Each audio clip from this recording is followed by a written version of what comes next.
Last week, a journalist entered an abandoned house in Oregon.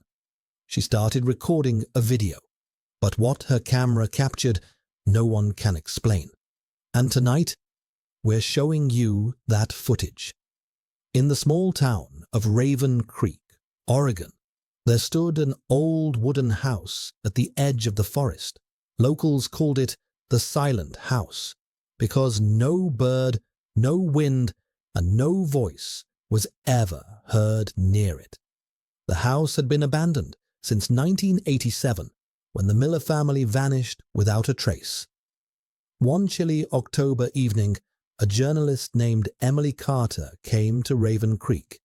She was investigating strange disappearances that had been happening again. Hikers lost in the woods, their phones found near the same house. Emily, driven by curiosity, decided to spend one night there. The air around the house was heavy. The porch creaked under her feet, as if the wood itself was warning her to turn back. When she entered, her flashlight flickered. Dust covered everything, yet the air smelled faintly of something metallic, like blood. Upstairs she found a child's room. Toys were perfectly arranged on a small table. A music box sat in the corner.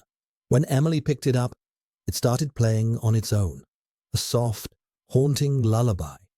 The walls began to whisper her name. Emily. She froze. The whisper came again, clearer this time, but from the old mirror across the room. As she stepped closer, the reflection didn't move with her. It stared back, smiling. Suddenly, her flashlight went off. Total darkness. Then, faint footsteps echoed behind her. She turned. Nothing.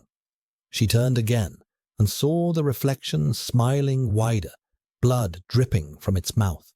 The mirror cracked loudly, shattering into pieces, and from it a small child crawled out, pale, eyeless, humming the same lullaby.